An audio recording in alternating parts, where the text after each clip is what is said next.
ನಮಸ್ಕಾರ ವೀಕ್ಷಕರೇ, freedom TV ನ್ಯೂಸ್ಗೆ ಸ್ವಾಗತ. ನಾನು ಅಶ್ವಥ್.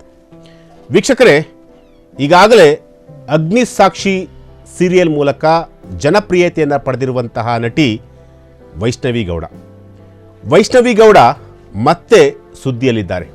ಅದು ಯಾವ ರೀತಿ ಅಂತಂದರೆ, ಈಗಾಗಲೇ ಮೊನ್ನೆ ಅಷ್ಟೇ ನಟಿ ವೈಷ್ಣವಿ ಗೌಡ ಅವರ ಎಂಗೇಜ್ಮೆಂಟ್ ಕೂಡ ಆಯಿತು. ಅನುಕೂಲ್ ಮಿಶ್ರಾ ಅಂತೇಳಿ ಏರ್ ಫೋರ್ಸಲ್ಲಿ ಕೆಲಸ ಮಾಡ್ತಿದ್ದಂತಹ ಒಬ್ಬ ವ್ಯಕ್ತಿಯ ಜೊತೆ ಈಗ ಎಂಗೇಜ್ಮೆಂಟ್ ಆಗಿರುವಂತಹದ್ದು. ಆ ಎಂಗೇಜ್ಮೆಂಟ್ ಫೋಟೋ ಮತ್ತು ವಿಡಿಯೋಗಳು ಈಗ ಸೋಷಿಯಲ್ ಮೀಡಿಯಾದಲ್ಲಿ ದೊಡ್ಡ ಮಟ್ಟದಲ್ಲಿ ಸದ್ದು ಮಾಡ್ತಿರುವಂತಹದ್ದು. ಆದರೆ ನಟಿ ವೈಷ್ಣವಿ ಗೌಡ ಸುದ್ದಿಯಾಗಿದ್ದಾರೆ. ಅದು ಯಾವ ರೀತಿ ಅಂತಂತಂದರೆ, ಈ ಹಿಂದೆ ಅವರ ಎಂಗೇಜ್ಮೆಂಟ್ ಆಗಿ ಕ್ಯಾನ್ಸಲ್ ಆಗಿ ಅದು ದೊಡ್ಡ ಮಟ್ಟದಲ್ಲಿ ಸುದ್ದಿಯಾಗಿತ್ತು. ಆ ಸುದ್ದಿ ಒಂದಷ್ಟು ದಿನಗಳ ಕಾಲ ನಟಿ ವೈಷ್ಣವಿ ಗೌಡ ಅವರಿಗೆ ಸಾಕಷ್ಟು ಬೇಸರವನ್ನು ಕೂಡ ತಂದಿತ್ತು. ಜೊತೆಗೆ ಅವ್ರ ತಂದೆ ಕೂಡ ಈ ಒಂದು ವಿಚಾರಕ್ಕೆ ಸಂಬಂಧಪಟ್ಟಂತೆ ಮಾಧ್ಯಮಗಳಲ್ಲಿ ಆಕೆಗೆ ತುಂಬ ನೋವಾಗಿದೆ ಅಂತ ಹೇಳಿ ಹೇಳಿಕೆಯನ್ನು ಕೊಟ್ಟಿದ್ದರು. ಅದಾದ ಸ್ವಲ್ಪ ದಿನಗಳ ನಂತರ ಅವರು ಶೂಟಿಂಗಲ್ಲಿ ಬ್ಯುಸಿಯಾಗಿದ್ದರು. ಈಗ ಕಳೆದ 2-3 ದಿನಗಳಿಂದ ಅವರ ಎಂಗೇಜ್ಮೆಂಟ್ ಆಯಿತು.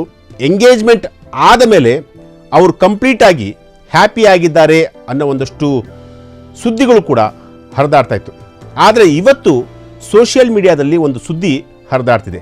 ಅದು ಏನಪ್ಪ ಅಂತಂತಂದರೆ, ನಟಿ ವೈಷ್ಣವಿ ಗೌಡ ಅವರ ಒಂದು ಸೀರಿಯಲ್ ದೃಶ್ಯ, ಅಂದರೆ ಸೀರಿಯಲ್ ಸನ್ನಿವೇಶದಲ್ಲಿ ತೆಪ್ಪದಲ್ಲಿ ಹೋಗುವಂತಹ ಸಂದರ್ಭದಲ್ಲಿ ತೆಪ್ಪ ಕಂಪ್ಲೀಟಾಗಿ ಮಗುಚ್ಕೊಂಡು ಆಕೆ ನೀರಲ್ಲಿ ಬಿದ್ದು ದೊಡ್ಡ ಹವಾಂತರ ಆಗಿರುವಂತಹ ಒಂದು ಘಟನೆ ಈಗ ನಡೆದಿರುವಂತಹದ್ದು. ಅಂದರೆ ಮೊನ್ನೆ ಅಷ್ಟೇ ಅವರಿಗೆ ಎಂಗೇಜ್ಮೆಂಟ್ ಆಯಿತು. ಎಂಗೇಜ್ಮೆಂಟ್ ಆದಂತಹ ಒಂದು ಖುಷಿಯಲ್ಲಿದ್ದರು. ಆದರೆ ಈ ಒಂದು ಇನ್ಸಿಡೆಂಟು ಮತ್ತೆ ಅವರಿಗೆ ಎಲ್ಲೋ ಒಂದು ಕಡೆ ಅವರಿಗೆ ಕಂಟಕ ಆಗ್ತಾ ಇದೆಯಾ ಅಂದರೆ, ಹಿಂದೆ ಅವರ ಎಂಗೇಜ್ಮೆಂಟ್ ಕೂಡ ಆಗಿತ್ತು. ವಿದ್ಯಾಭರಣ ಅಂತೇಳಿ ಅವರ ಜೊತೆ ಎಂಗೇಜ್ಮೆಂಟ್ ಆಗಿತ್ತು.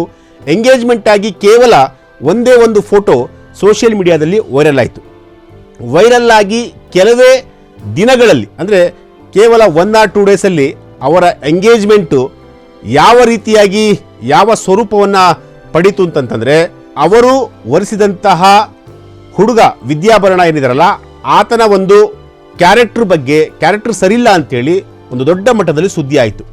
ಸೊ ಈಗ ಕೂಡ ವೈಷ್ಣವಿ ಗೌಡ ಅವರು ಮೊನ್ನೆ ಅಷ್ಟೇ ಎಂಗೇಜ್ಮೆಂಟ್ ಮಾಡಿಕೊಂಡ್ರು, ಬಹಳ ಖುಷಿಯಲ್ಲಿದ್ದರು. ಅವರ ಒಂದು ಖುಷಿಯ ವಿಡಿಯೋಗಳು ಕೂಡ ಸೋಷಿಯಲ್ ಮೀಡಿಯಾದಲ್ಲಿ ದೊಡ್ಡ ಮಟ್ಟದಲ್ಲಿ ಸದ್ದು ಕೂಡ ಮಾಡ್ತಿತ್ತು.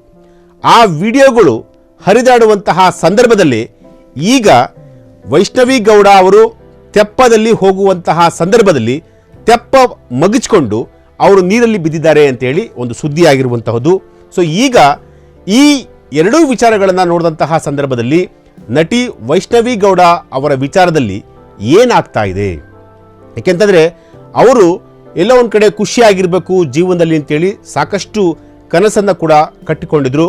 ಅದರಲ್ಲೂ ಕೂಡ ಮದುವೆ ವಿಚಾರದಲ್ಲಿ ಅವರು ತೆಗೆದುಕೊಂಡಂತಹ ನಿರ್ಧಾರ ಇದೆಯಲ್ಲ, ಅವರ ನಿರ್ಧಾರ ನಿಜಕ್ಕೂ ಪ್ರತಿಯೊಬ್ಬರು ಕೂಡ ಮೆಚ್ಚಬೇಕಾದಂತಹ ಒಂದು ವಿಚಾರವೇ. ಯಾಕೆಂತಂದರೆ ಎಂತಹ ಒಂದು ಸಂದರ್ಭ ಬಂದರೂ ಕೂಡ ಅವರೆಲ್ಲೂ ಕೂಡ ಕುಗ್ಗಿಲ್ಲ.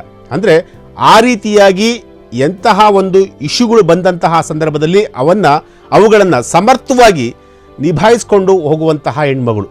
ಆದ್ರೀಗ ಕೇವಲ ಎಂಗೇಜ್ಮೆಂಟ್ ಆಗಿ ಇನ್ನೂ 2-3 ದಿನ ಆಗಿದೆ.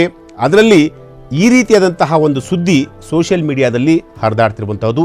ಇದನ್ನು ನೋಡಿದಂತಹ ಸಂದರ್ಭದಲ್ಲಿ ಪ್ರತಿಯೊಬ್ಬರು ಕೂಡ ವೈಷ್ಣವಿ ಗೌಡ ಅವರ ಬಾಳಲ್ಲಿ ಏನಾಗ್ತಾ ಇದೆ, ವೈಷ್ಣವಿ ಗೌಡ ಅವರು ಚೆನ್ನಾಗಿರೋದು ಯಾರಿಗೂ ಕೂಡ ಇಷ್ಟ ಇಲ್ವಾ ಅನ್ನೋ ಒಂದು ಅರ್ಥದಲ್ಲಿ ಮಾತನಾಡ್ಕೊಳ್ತಿದ್ದಾರೆ. ಅಂದರೆ ಈ ಒಂದು ಸನ್ನಿವೇಶ, ಅಂದರೆ ತೆಪ್ಪ ಮಗಿಚಿಕೊಂಡು ಬಿದ್ದಂತಹ ಒಂದು ಸನ್ನಿವೇಶ ಯಾವುದಪ್ಪ ಅಂತಂತಂದರೆ, ಸೀತಾರಾಮ ಒಂದು ಸೀರಿಯಲ್ಲು, ಅದು ಖಾಸಗಿ ಚಾನಲಲ್ಲಿ ಶುರುವಾಗಿರುವಂತಹ ಒಂದು ಜನಪ್ರಿಯ ಸೀರಿಯಲ್ಲು.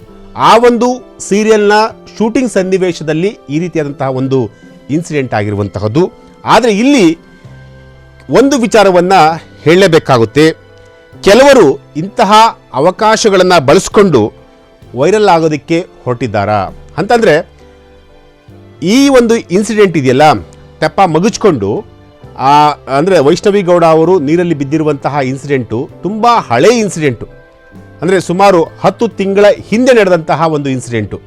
ಆ ಇನ್ಸಿಡೆಂಟು ಈಗ ಅದು ರಿವೀಲ್ ಆಗಿರುವಂತಹದ್ದು, ಈಗ ಅದು ಸುದ್ದಿ ಆಗಿರುವಂತಹದ್ದು. ಅಂದರೆ 2 ದಿನಗಳ ಹಿಂದೆ ಅಷ್ಟೇ ಅವರು ಎಂಗೇಜ್ಮೆಂಟ್ ಮಾಡಿಕೊಂಡ್ರು. ಎಂಗೇಜ್ಮೆಂಟ್ ಮಾಡಿಕೊಂಡು 2-3 ದಿನಗಳ ನಂತರ ಈ ರೀತಿಯಾದಂತಹ ಒಂದು ಸುದ್ದಿ ಹರಿದಾಡ್ತಿದೆ. ಅಂದರೆ ಎಲ್ಲ ಒಂದು ಕಡೆ ಒಂದಷ್ಟು ಜನರು ವೈಷ್ಣವಿ ಗೌಡ ಅವರಿಗೆ ಅವರ ಇಮೇಜ್ಗೆ ಮಸಿ ಬೆಳೆಯುವಂತಹ ಒಂದು ಕೆಲಸ ಮಾಡ್ತಾ ಇದ್ದಾರಾ?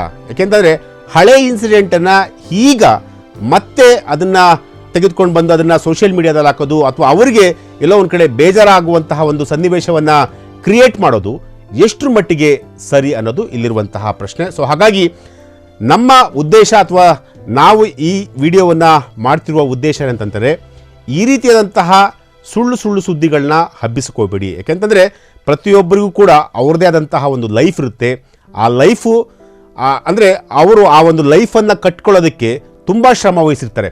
ಆದರೆ ಎಲ್ಲೋ ಒಂದು ಕಡೆ ಸಣ್ಣ ಇನ್ಸಿಡೆಂಟ್ಗಳಿಂದ ಅವರ ಕೆರಿಯರನ್ನು ಹಾಳು ಮಾಡೋಂಥದ್ದು ಅಥವಾ ಅವರ ಒಂದು ಕ್ಯಾರೆಕ್ಟರ್ ಅಸಾಸಿಯೇಷನ್ ಮಾಡುವಂತಹ ಒಂದು ಕೆಲಸವನ್ನು ಯಾರೂ ಕೂಡ ಮಾಡಲಿಕ್ಕೆ ಹೋಗಬಾರ್ದು.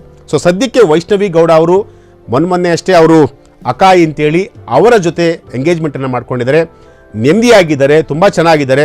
ಅವರ ಒಂದು ಲೈಫು ಮತ್ತಷ್ಟು ಎತ್ತರಕ್ಕೆ ಬೆಳಲಿ ಅಂತ ನಾವು ಕೂಡ ಆಶಿಸೋಣ. ಆದರೆ ಇಲ್ಲಿ ಏನಪ್ಪ ಅಂತಂದರೆ ಇಂತಹ ವಿಚಾರಗಳನ್ನು ಹೇಳಬೇಕಾದ್ರೆ ಅಥವಾ ತೋರಿಸಬೇಕಾದ್ರೆ ಬಹಳ ಎಚ್ಚರಿಕೆಯಿಂದಿರಿ. ಯಾಕೆಂತಂದರೆ ಪ್ರತಿಯೊಬ್ಬರ ಲೈಫಲ್ಲೂ ಕೂಡ ಒಂದಷ್ಟು ಇನ್ಸಿಡೆಂಟ್ಗಳು ಕೂಡ ನಡೆದಿರ್ತವೆ.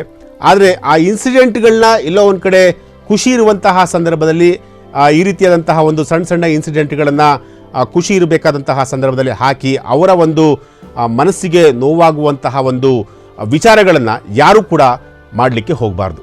ಎಸ್, ಇದು ಇವತ್ತಿನ ಒಂದು ವಿಚಾರ. ನಾಳೆ ಮತ್ತೊಂದು ವಿಚಾರದೊಂದಿಗೆ ನಾನು ನಿಮ್ಮನ್ನ ಭೇಟಿ ಆಗ್ತೀನಿ. ನಿರಂತರ ಸುದ್ದಿಗಾಗಿ ನೋಡ್ತಾ ಇರಿ ಫ್ರೀಡಮ್ ಟಿವಿ ನ್ಯೂಸ್. ಕ್ಷಣ ಕ್ಷಣದ ಸುದ್ದಿಗಳಿಗಾಗಿ ಫ್ರೀಡಮ್ ಟಿವಿ ಸಬ್ಸ್ಕ್ರೈಬ್ ಮಾಡಿ, ಲೈಕ್ ಮಾಡಿ ಹಾಗೂ ಫಾಲೋ ಮಾಡಿ. ಹೊಸ ಸುದ್ದಿಗಳ ನೋಟಿಫಿಕೇಶನ್ಗಾಗಿ ಬೆಲ್ ಐಕಾನ್ ಮೇಲೆ ಕ್ಲಿಕ್ ಮಾಡಿ.